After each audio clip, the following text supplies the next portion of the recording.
Hey guys, my name is Jitesh and in this video I am going to tell you everything that you need to know about the Canadian education system. So we are going to talk about is education difficult or easy in Canada as compared to the Indian education, and what happens if you fail in one of your subjects here in Canada, and can you cheat in your exams, and all the other questions that you might have regarding the Canadian education system are going to be answered in this video. So without wasting any more time, let's begin.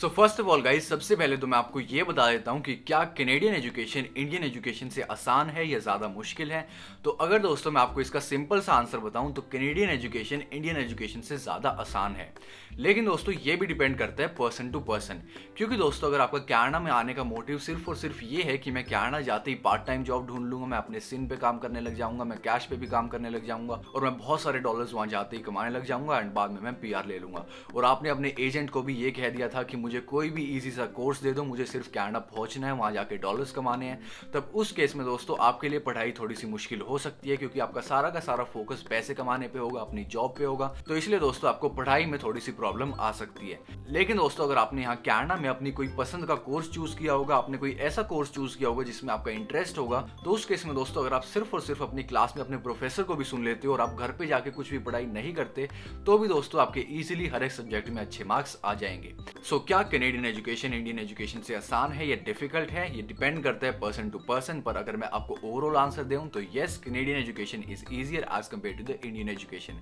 अगर दोस्तों किसी student के India में 12th class में 60% marks आए थे science stream में, अगर वही सेम स्टूडेंट कनाडा में 12th क्लास में वो एग्जाम देता, तब उस स्टूडेंट के दोस्तों आराम से 80 to 85% मार्क्स आ जाते। So yes, Canadian education is easier as compare to Indian education. अब दोस्तों दूसरी चीज के बारे में हम बात कर लेते हैं कि अगर आप यहाँ पे कनाडा में किसी एक सब्जेक्ट में या फिर किसी दो सब्जेक्ट में अगर आप फेल हो जाते हो तो उस केस में आपके साथ क्या होगा। तो अगर दोस्तों आप किसी भी सब्जेक्ट में फेल हो जाते हो तो आपको वो सब्जेक्ट दोबारा से पढ़ाया जाएगा एंड आपको उसके एग्जाम्स भी दोबारा से देने पड़ेंगे। लेकिन दोस्तों वो फ्री में नहीं होगा, आपको उसकी फीस देनी पड़ेगी अलग से, जो कि ज्यादातर कॉलेजेस की होती है अराउंड $1,500 से लेकर $2,000 तक की। मतलब कि अगर मैं आपको इंडियन करेंसी में बताऊं तो वो बन जाती है लगभग 1 लाख रुपीज। तो अगर दोस्तों आप किसी भी सब्जेक्ट में फेल होते हो तो आपको 1 लाख रुपीज की फीस देनी पड़ेगी एंड आपको वो सब्जेक्ट दोबारा से पढ़ना पड़ेगा एंड दोबारा से आपको उसके एग्जाम्स देने पड़ेंगे। तो अगर आप किसी भी सब्जेक्ट में फेल हो जाते हो तो उसकी वजह से दोस्तों आपके ऊपर बिना बात का फाइनेंशियल बर्डन भी आ जाएगा, आपका टाइम भी वेस्ट होगा,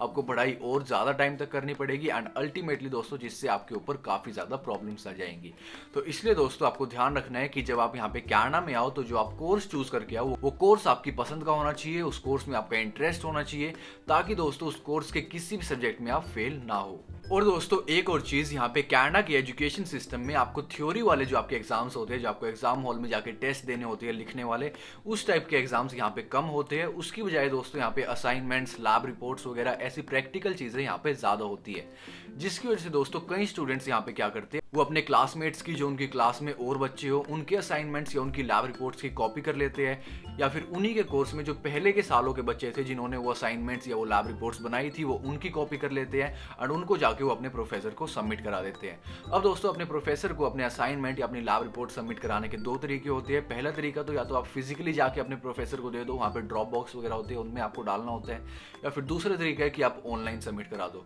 दोनों में से किसी भी तरीके से अगर आप अपने असाइनमेंट या अपनी लैब रिपोर्ट को सबमिट कराते हो और आपके प्रोफेसर को पता चल जाता है कि आपका जो असाइनमेंट है या आपकी जो लैब रिपोर्ट है वो किसी और से आपने कॉपी कर रखी है, तब उस केस में दोस्तों आपके ऊपर प्लैगरिज्म लग जाती है। प्लैगरिज्म क्या होता है? प्लैगरिज्म अगर मैं आपको सिंपल भाषा में बताऊं तो इसका मतलब यही है कि आपने अपना असाइनमेंट या अपनी लैब रिपोर्ट कहीं से कॉपी कर रखी है एंड वो आपने खुद से नहीं बनाया है। अगर दोस्तों आप ऑनलाइन सबमिट कराते हो तब उसमें और भी ज्यादा प्रॉब्लम है, क्योंकि ऑनलाइन में दोस्तों वहाँ पे उनके पास सॉफ्टवेयर्स वगैरह होती है जिनके अंदर पिछले 10 से 15 सालों का डेटा होता है कि पिछले 10 से 15 सालों में जिन जिन स्टूडेंट्स ने वो कोर्स पढ़ा था, उन स्टूडेंट्स ने जो जो असाइनमेंट्स और लैब रिपोर्ट सबमिट कराई थी, उन सारे असाइनमेंट्स और लैब रिपोर्ट्स का डेटा उस सॉफ्टवेयर के अंदर होता है, जिससे दोस्तों वो सॉफ्टवेयर डिटेक्ट कर लेता है कि अगर आपका असाइनमेंट या आपकी लैब रिपोर्ट उन पिछले सालों वाले स्टूडेंट्स के असाइनमेंट या लैब रिपोर्ट से मैच कर जाते हैं, तब दोस्तों आपके ऊपर प्लेगरिज्म लग जाती है। या फिर आपके क्लास में जो और बच्चे हैं अगर उनके साथ आपका आपका असाइनमेंट या आपकी लैब रिपोर्ट मैच होती है तो भी आपके ऊपर प्लेगरिज्म लग जाती है। और अगर दोस्तों आपके किसी भी एक सब्जेक्ट में अगर आपके ऊपर 3 प्लेगरिज्म्स लग जाती है तब दोस्तों आपको उस सब्जेक्ट में फेल कर दिया जाता है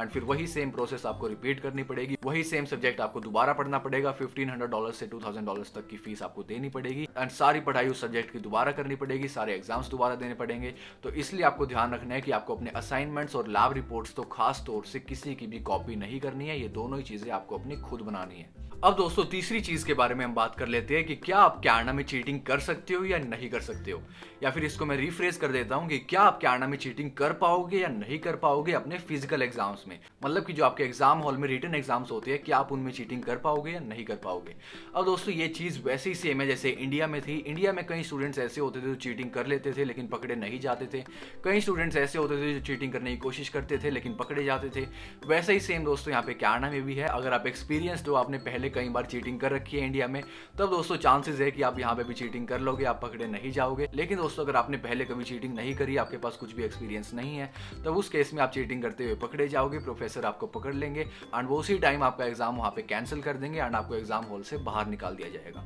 सो अगर मैं आपको ओवरऑल बताऊं कि क्या आप यहाँ पे चीटिंग कर पाओगे या नहीं कर पाओगे, क्या कैनेडियन एजुकेशन सिस्टम चीटिंग करना अलाउ करता है या नहीं करता है, तो दोस्तों कैनेडियन एजुकेशन सिस्टम चीटिंग करना अलाउ नहीं करता, उसके बहुत सीरियस कॉन्सिक्वेंसेज होते हैं। लेकिन अगर आप एक्सपीरियंस्ड हो, आपने इंडिया में भी कई बार चीटिंग कर रखी है और आप पकड़े नहीं गए, तो चांसेस है कि आप यहाँ पे भी चीटिंग कर लोगे, आप पकड़े नहीं जाओगे। So that was it for today guys. I hope you like the video and if you did, please make sure to give it a thumbs up and don't forget to subscribe the channel.